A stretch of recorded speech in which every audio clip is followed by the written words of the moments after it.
নবী গো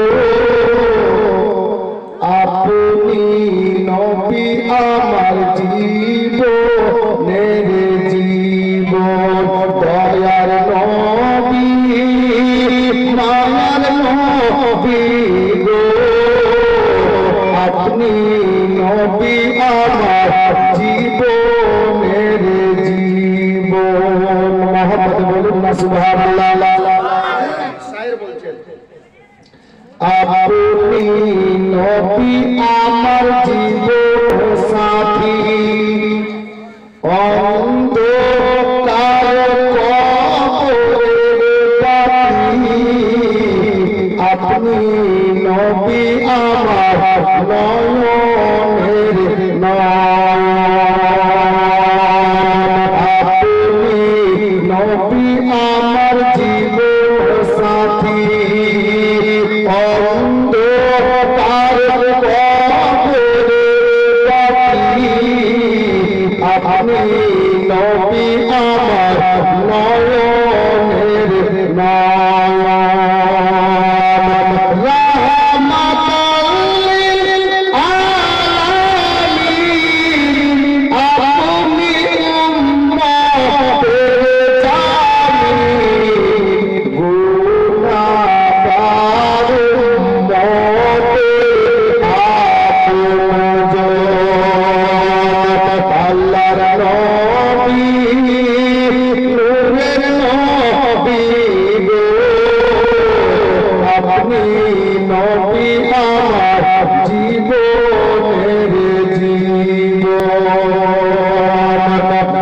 বাবারা ভাইরা মা বোনেরা হযরত আবু বকর আল্লাহ আল্লাহ আঙ্গুলি খানা নিয়ে এক পাতে করতে করতে হযরত বেলালে সরকারের বাড়িতে হাজির হয়ে গেলেন সরকারের দোকানে পৌঁছে গেলেন বাবা এই বাবারা ভাইরা সরকারের দোকানে পৌঁছে যাওয়ার পরে হযরত আবু বকর ডাক দিলেন হে সরকার হে কাতিব শোনো হে কাতিব শোনো কি হলো আবু বকর বলে ভাই আঙ্গুলি খানা নিয়ে আর পাতের উপরে নাগিনার উপরে লা ইলাহা ইল্লাল্লাহ আর পাশেই লিখে মুহাম্মাদুর রাসূলুল্লাহ সাল্লাল্লাহু আলাইহি ওয়াসাল্লাম।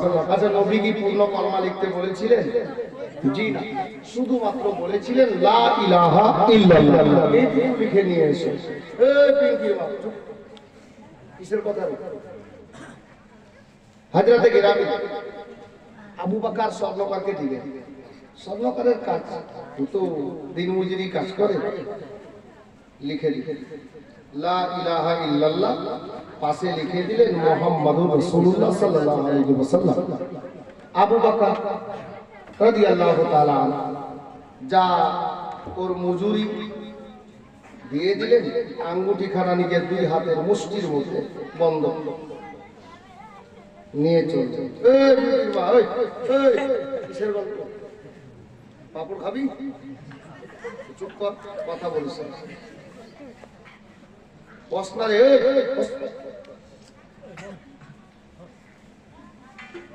এখন তো শুরু হয়েছে, আপনারা সাথ দেন ইনশাআল্লাহ, আরো কিছু শোনাবো। হযরতে আবু বকর দুই হাতের মাঝখানে আঙ্গুঠিখানা নিয়ে এখন যাচ্ছেন নবীর দরবারে। ফিরে গেছে বাড়ির দিকে, নবীর দরবারে যাচ্ছেন। কিন্তু আবু বকর তো আমাদের মতো নন, নবীর দোস্ত, নবীর বন্ধু। এবার ইন্তেকালের পরে বাপ বেটার রিশতা খতম। জি, কারণ কাল হাসুরের ময়দানে কিতাবে এসেছে না মা বেটিকে চিনবে, না বাপ বেটাকে চিনবে, না বেটা বাপকে চিনবে না কেউ হাসুরের ময়দানে। আপনার একটা নেকি কমে গেছে, আপনি যাবেন, আমি ছেলেটার জন্য তো 32 লাখ টাকা খরচ করে একটা প্রাইমারি চাকরি নিয়েছিলাম, তো দেখি ছেলেটাকে বলে যে বেটারে তোর জন্য তো চাকরি নিয়েছিলাম, রক্তকে পানি করে সব টাকা পয়সা উজাড় করে তোর জন্য আমি চাকরি নিয়ে দিয়েছিলাম, তো বেটা একটা নেকি আমাকে দেবে, একটা নেকি হলে আমি জান্নাতে চলে যাব। তো কেতাবি তো বলছেন ওই বেটা তখন বাপকে চিনবে না, বলছে আব্বা আমি আপনাকে চিনি না। এখন আমি একটা নেকির জন্য নাফসি নাফসি করছি, কে আপনি? অন্যদিকে দেখেন, আর একটা নেকি হলে আমি জান্নাতে চলে যাবো, আমিও ফেসে গেছি। তার মানে বাপ বেটাকে চিনল না হাসরের ময়দানে। কিন্তু কেতাবে এসেছে জানেন, এই দুনিয়াতে দোস্ত হয় না, দোস্ত একটা ছেলের সঙ্গে আর একটা ছেলের দোস্তি। এখানে কোনো কথা মনে পড়ে গেল, একটু খারাপ লাগবে। বর্তমানে যুগের অবস্থা বহু খারাপ। ছেলে আর ছেলের সঙ্গে দোস্তি হয়তো ভালো, এখন স্কুলের স্টুডেন্টরা একটা ছেলে আর একটা মেয়ের সঙ্গে বলে বান্ধবী। হ্যাঁ জি, বলছে এটা কে রে? তো বলছে এটা আমার বান্ধবী, একই ক্লাসে পড়ি। আচ্ছা, সে মোল্লা, তুমি কালমা জানো? কোন জায়গার কালমা, কোন জানো? হ্যাঁ, কোন ছেলের কোন মেয়ে বান্ধবী হতে পারে? পারে না। কোন ছেলের যদি কেউ বান্ধবী হয় তো একমাত্র বিবাহিত ছেলের স্ত্রীটাই হবে তার বান্ধবী। জি, বিয়ের আগে বান্ধবী কিসে? কে বলেছিল? হুকুম নেই। জি, অনুরূপ মেয়েদের ক্ষেত্রেও আছে। স্কুলে পড়ছো, একটা ক্লাসে পড়ছো বলে একটা ছেলে তোমার বয়ফ্রেন্ড না, চলবে না। না, হাসির কথা না আমার বোন, আমার হাসির কথা না, শরীয়তি কথা বলছে। জি, চলবে না। একটা ছেলের বন্ধু হলে একটা ছেলে হবে, দোস্ত হলে একটা ছেলে হবে, কোন মেয়ে নয়। আর একটা মেয়ে বন্ধু হলে তার মেয়ে কোন ক্লাস ফ্রেন্ড মেয়ে হবে, বান্ধবী হবে, বন্ধু হয় না। হ্যাঁ, বন্ধু হয় তখন মেয়েটা বিয়ে হয়ে যাবে, তার স্বামীটাই তার জীবন সঙ্গী, ওটাই তার বন্ধু। জি, এটা শরীয়তের রুলস। জি, কমপক্ষে জালসা আপনি কতটা বুঝবেন বলতে পারছি না, এটা কথাতেই যদি আমল করে নেন কসম খোদার গুনাহ থেকে বেঁচে যাবে, গুনাহ থেকে বেঁচে যাবে, অনেক গুনাহ থেকে বাঁচবে। মা বোনেরা, কি হলো গে? খালা কাল থেকে মাছ বিক্রি করিস, কাল থেকে রোজা শুরু, মানে অনেক মাছ বিক্রি হবে। এরা এতক্ষণ ভালো ছিল, কিন্তু এখন আল্লাহ জানে মাছ হয়তো বেশি পেয়েছে, বিক্রি করতে লাগবে। আমি আলাদা টাইপের ছেলে, কথা বলিয়ে না খালা, যদি ভালো না লাগে চুপ করে উঠে চলে যান, যা শুনছে ওকে বিরক্ত করিয়ে না, ডিস্টার্ব দিয়ে না। কারণ আপনাকে জোর করে তো এখানে ডেকে আনা হয়নি। নবীর মহব্বতে এসছেন, মা ফাতেমার ভালোবাসা অন্তরে নিয়ে আপনারা এসছেন, বসে শুনেন। আপনাদের জন্য বলবো দু চারটা কথা, দাঁড়ান না। বলছিলাম আল্লাহর নবী সাল্লাল্লাহু আলাইহি ওয়াসাল্লামের ফরমান আছে, এই পৃথিবীর বুকে যদি একটা ছেলে আর একটা ছেলের সঙ্গে দোস্তি সাচ্চা হয়, দোস্তি যদি সাচ্চা হয়, তো কাল কিয়ামতের ময়দানে ওই দোস্ত কাজে আসে। জি, দোস্তানা দোস্তি কাজে আসে কখন? কিয়ামতের ময়দানে। কিন্তু দোস্ত সাচ্চা হওয়া চাই, ধোঁকাবাজ নয়। যেখানে বলছিলাম ওখানে যাচ্ছি। হযরত আবু বকর সিদ্দিক আঙ্গুলি হাতে ধারণ করে কাঁপছেন আর চলছেন। কাঁপছেন কেন জানেন? ভয়ে। আল্লাহর নবী কি যে বলবো, জীবনে ইসলাম কবুল করার পর থেকে নবীর কথার বাইরে এক চুল পরিমাণে কোনো কাজ করিনি। কিন্তু আজকে তো আমি নবীর বিনা বর্ডারে লা ইলাহা ইল্লাল্লাহ শুধু লিখতে বলেছিলেন, আর আমি নবী পাকের পবিত্র নাম মুহাম্মাদুর রাসূলুল্লাহ সাল্লাল্লাহু আলাইহি ওয়াসাল্লাম, এই নামটা তো আমি ওখানে জয়েন করে দিয়েছি, পাশে লিখিয়ে দিয়েছি। এখন নবী যে কি বলে, আহা বাবারা, ভাইরা, মা বোনেরা, হযরতে আবু বকর সিদ্দিক বাবা আঙ্গুঠিখানা হাতের মধ্যে ধারণ করে কাঁপতে কাঁপতে গিয়ে নবী দরবারে হাজির হয়ে গেছে। আমার মায়ার নবী ডাক দিচ্ছেন, আবু বকর রে, লাব্বাইক ইয়া রাসূলুল্লাহ, প্রেজেন্ট ইয়া রাসূলুল্লাহ। নবী গো, আবু বকর হাজির আছে হুজুর। আমার মায়ার নবী বলছেন, আবু বকর রে, তোমাকে একখানা আঙ্গুটি দিয়েছিলাম বাবা, আঙ্গুটিখানা কি করেছো? বলে ইয়া রাসূলুল্লাহ, আঙ্গুটি যা করতে বলেছিলেন আমি আঙ্গুটিতে তাই কাজ করিয়ে নিয়ে এসেছি। আমার নবী বললেন, আবু বকর আঙ্গুটি কোথায়? বলে হুজুর আমার হাতের মধ্যে আছে, আমি হাতের মধ্যে নিজের ধারণ করে আছি, আমি নিয়ে দাঁড়িয়ে আছি। আমার নবী বললেন, আবু বকর দাও আঙ্গুটিখানা আমাকে দাও, দেখি তুমি কেমন লিখিয়ে নিয়ে এসেছো। হযরতে আবু বকর দাঁড়িয়ে আছে, ভিতরটা বাবা ওরা ভাগা করতেছে, জানি না নবী কি বলেন। আল্লাহ আল্লাহ, আমার নবী আঙ্গুটিখানা হাতে নিলেন বাবা, আঙ্গুঠির নাগিনার দিকে আমার নবী নজরে কারাম করলেন। যখনই নজর মোবারক দিলেন, দেখতে পাওয়া গেল আঙ্গুঠির উপরে লা ইলাহা ইল্লাল্লাহর পাশে মুহাম্মাদুর রাসূলুল্লাহ লেখা আছে। আমার নবী ডাক দিয়ে বলছেন, আবু বকর রে, তোমাকে যা লিখতে বলেছিলাম তা কি লিখিয়েছো? আবু বকর বলছেন, ইয়া রাসূলুল্লাহ, আমার মাতা পিতা আপনার কদম তলে কুরবান, নবী গো ক্ষমা করবেন ইয়া রাসূলুল্লাহ, জীবনে আপনার কথার বাইরে একটা কাজ করি নাই, তবে আজকে আপনার বিনা অনুমতিতে, বিনা নির্দেশে, বিনা অর্ডারে, বিনা হুকুমে একখানা কাজ করে ফেলেছি। আল্লাহর নবী গো, যদি ভুল হয়ে থাকে যার জন্য আমি ক্ষমা প্রার্থী। কি কাজ করেছিস? কি কাজ করেছিস রে আবু বকর? বলে ইয়া রাসূলুল্লাহ, আপনার জবানে শুনেছিলাম আল্লাহর নামের সঙ্গে আপনার নামটা সব জায়গাতে মিলিয়ে লেখা আছে, তবে আজকে যখন আপনি নাগিনাতে অর্থাৎ আঙ্গুঠির পাথরে লিখতে বললেন লা ইলাহা ইল্লাল্লাহ, রাস্তায় চলতে চলতে আমি আবু বকরের দিলখানা গাওয়ারা দিল না যে আল্লাহর নাম থেকে আপনার নামটা দূরে থাক, আমি এটা সইতে পারলাম না।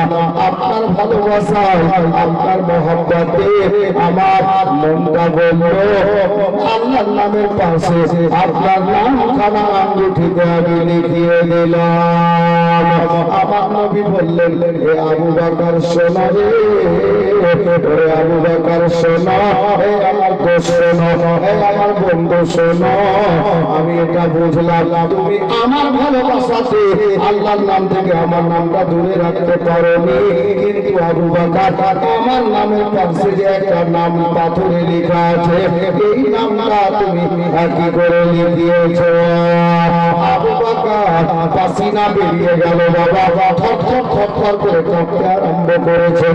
উনি বলেন, ইয়া রাসূলুল্লাহ, ইয়া হাবিবাল্লাহ, নবী গো, আল্লাহর নবী গো, আমাকে ক্ষমা করবেন ইয়া রাসূলুল্লাহ, খোদার কসম করে বলি নবী গো, আমি আর অন্য কিছু লিখাই না। আমি আমার আবু বকরকে নবী আমার বলেন, আবু বকর লিখাওনি তো এলো কি করে?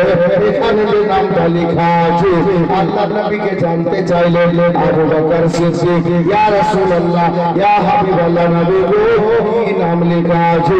আমার নবী বলেন, আবু বকর আল্লাহর নামের পাশে তুমি আমার নামটা লিখিয়েছো। বাপরে বাপ, মাইকম্যান তোমাকে ধন্যবাদ।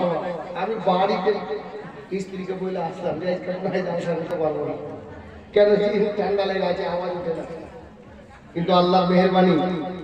আর এখানে যে লিখে পাঠিয়েছে আমাদের নাইবে ইমাম সাহেবকে, হাফিজ সাহেবকে, এটা খুবই ভারী আমার জন্য। এই আওয়াজে এটা গজল শুনতে চেয়েছে, কিন্তু যে লিখে পাঠিয়েছে এখানে আছে বাড়ি থেকে, একটু আগে দেখলেন না, এটা গজল শুনতে চেয়েছে, আছে তো দেখছি উঠছে কিনা। কে তুমি শেরে খোদার লাল গোলি বাগের ফুল, লিখে পাঠিয়েছে, বলতে বলেছে, তুমি শেরে খোদার লাল গোলি বাগের ফুল, তুমি শেরে খোদার লাল গোলি বাগের ফুল, তুমি মা পাতে মার নয়ন তারা আওলাদে রাসূল, তুমি শেরে খোদার লাল গোলি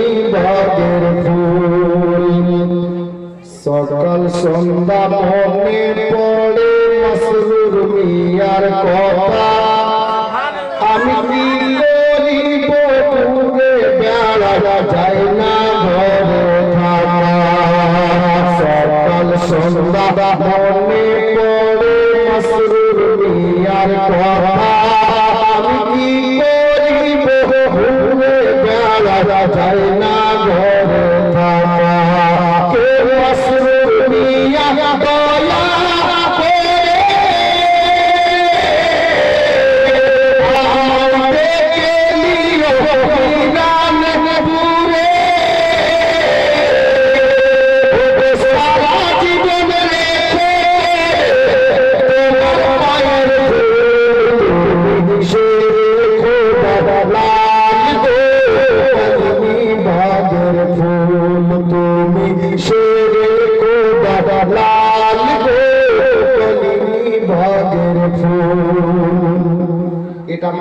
করতে লেগে কিছু লোকে মরিচের মতো ঝাল লাগে কিন্তু বাস্তব এটাই হাবিজি কি জানে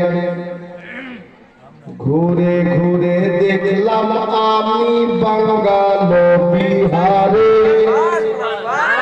কিছুদিন আগে দেখে আসলাম হুজুরের গ্রাম নবীপুরে যে আমি জানতাম না যে ইনাদের গ্রামে কালী আল্লাহ আল্লাহ আল্লাহ এই মাসের 6 তারিখে গিয়েছিলাম হুজুর সেই মাজমা ছিল আল্লাহু আকবার হযরতদের এলাকা ঘুরে ঘুরে দেখলাম আমি বাঙ্গাল বিহারে কি মাসরুর মিয়ার চর্চা হচ্ছে সবার ঘরে ঘরে ঘুরে দেখলাম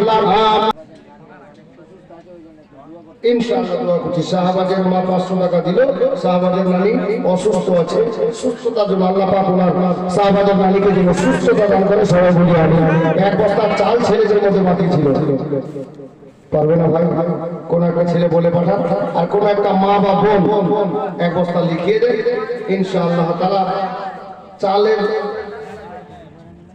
চালের মামলাটা খতম হয়ে যাবে হুজুর সুহান এক বস্তা চাল সুহান এক বস্তা চাল আলহামদুলিল্লাহ কিন্তু আমার মা বোনরা দিবে না এক বস্তা চাল একজন কোন মা কোন বোন এক বছর টাইম আছে খালা হ্যাঁ মাসে মাসে 100 টাকা করে রেখে দিন জি বাস চাল হয়ে গেল 100 টাকা 30 দিনে এবার আপনি দিন যদি কি করেন 3 টাকা দিন রাখবেন না শোনো কি হবে 3 টাকা দিন হ্যাঁ সুবহানাল্লাহ এক বস্তা চাল মা খালারা একজন কেউ দিবেন না এক বস্তাই লাগবে বস আর লাগবে না এক বস্তা হবে বস আল্লাহ জানে এটা হয় কিনা পারবেন না সুবহানাল্লাহ এই সামনে দিকে দেখো ওই দেখ রে ও আরামে চলে সুবহানাল্লাহ মাশাআল্লাহ এই দেখেন আমার মা বোনরা দিচ্ছেন ইনশাআল্লাহ ইনসান এক বস্তা চাল ইনসান ইনসান ইনসানিয়ত সুবহানাল্লাহ মাশাআল্লাহ দেখেন এটা ইনসান আর এটা ইনসান মিল ভালো আছে ইনসান নামে এক বস্তা চাল হ্যাঁ আলহামদুলিল্লাহ তো ইনশাআল্লাহ কি হলো এটা এক বস্তা চাল মাশাআল্লাহ আলহামদুলিল্লাহ এটা একটা বোন এক বস্তা চাল দিয়ে ঝালে বলে দান করব আমি সুবহানাল্লাহ দোয়া একসাথে করছি আমি চাল হয়ে গেল নাকি গরু হয়ে গেল আর চাল হয়ে গেল তো খিচড়ি করলে ডাল লাগবে না কিসের ডাল বুঝি বলাই তাহলে যদি 4-5 দিলে হয় তাহলে 4-5 কুড়ি 5 কেজি এক বস্তা চাল যদি রান্না করতাম এক বস্তা 25 কিলো হয় 200 গ্রাম করে দিলে গেলে 25 গ্রাম 5 কিলো ডাল লাগবে এক বস্তাতে হ্যাঁ তো খালা আপনারা দুজন 2.5 কেজি করে 5 কেজি দেন দুজন 2.5 কেজি ডাল বানায় কে পারবে আরে 250 টাকাই লাগবে বেশি লাগবে না জি হ্যাঁ কিলো হিসাবে ওই 120 বা 130 বা 125 এরকম ধরবো হ্যাঁ 2.5 কিলো কে পারবে একটা কোনো মাথালা আগামী বছর 4-7 দিন 2.5 কিলো ডাল দিবেন কে পারবে একটা কোনো মা বোন মানকাবতের ছন্দ আরো আছে বলবো ইনশাআল্লাহ আর একটা ঘটনা বলবো, ইনশাআল্লাহ দিল খুশ হয়ে যাবে। জি আছেন একজন কোনো মা 2.5 কেজি ডাল দেবেন, কোনো বোন আমার পারবেন না? একজন মাত্র। এই ছেলে